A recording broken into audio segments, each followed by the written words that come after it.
আমরা বিদ্যুৎ গ্রাহক ও কর্মচারী কল্যাণ সমিতি ধর্মনগর বিভাগীয় কমিটির পক্ষ থেকে আজকে পাওয়ার হাউসের এডিশনাল জেনারেল ম্যানেজারের কাছে আমরা ডেপুটেশনে মিলিত হই।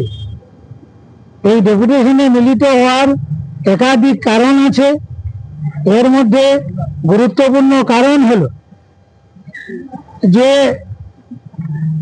ভারতবর্ষের পার্লামেন্টে 2003 সালের বিদ্যুৎ আইন সংশোধনী বিল 2025 যেটা উত্থাপিত হওয়ার পথে, সেই বিলের মধ্যে যে বিষয়গুলো আছে এই বিষয়গুলোর বিরুদ্ধে আমাদের বক্তব্য দেখা যাচ্ছে এই বিলে যেটা বলা হচ্ছে যে ধীরে ধীরে আমাদের বিদ্যুৎ ডিপার্টমেন্টে যে ক্রস সাবসিডি পারস্পরিক ভর্তুকি যেটা আছে সেটা তুলে দেওয়া হবে, চালু হবে কস্ট রিফ্লেক্টিভ ট্যারিফ অর্থাৎ ব্যয়ভিত্তিক বিদ্যুৎ মাশুল, চালু হবে প্রিপেইড স্মার্ট মিটার, চালু হবে টাইম অফ ডে ট্যারিফ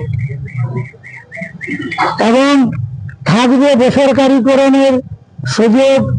বেসরকারি যে সমস্ত বিদ্যুৎ সরবরাহকারী সংস্থা আছে তাদেরকে একই ট্রান্সফরমার এবং একই ফিডারের অন্তর্ভুক্ত রেখে ব্যবসা করার সুযোগ দেওয়া হবে এবং একাধিক কোম্পানিকে এই ফিডারের অধীনে ব্যবসা করার সুযোগ দেওয়া হবে। যেমন কৈলাসহরের সাই কম্পিউটার সংস্থাকে দিয়ে দেওয়া হয়েছে, এরকম দেওয়া হবে। এবং এক্ষেত্রে আবার কি হবে, এই বেসরকারি কর্পোরেট হাউসগুলো সুবিধা যাচাই করার সুযোগ পাবে। এই সুবিধা যাচাই কি, তারা যেখানে বিদ্যুৎ কনজামশন বেশি আছে, যেমন বড় বড় শহর শিল্পাঞ্চল, এগুলোকে তারা নিয়ে নেবে এবং বাকি থাকবে কোনটা, গ্রামাঞ্চলে রুগ্ন এলাকা, গরিব মানুষ যেখানে বাস করে।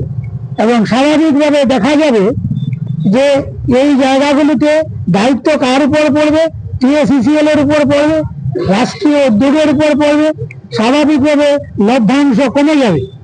লভ্যাংশ কমে যাওয়ায় এই যে চাপটা পড়বে কার উপর, বিদ্যুৎ নিগমের উপর।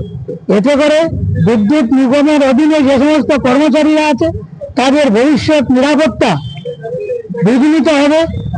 অবিলম্বে ছাঁটাই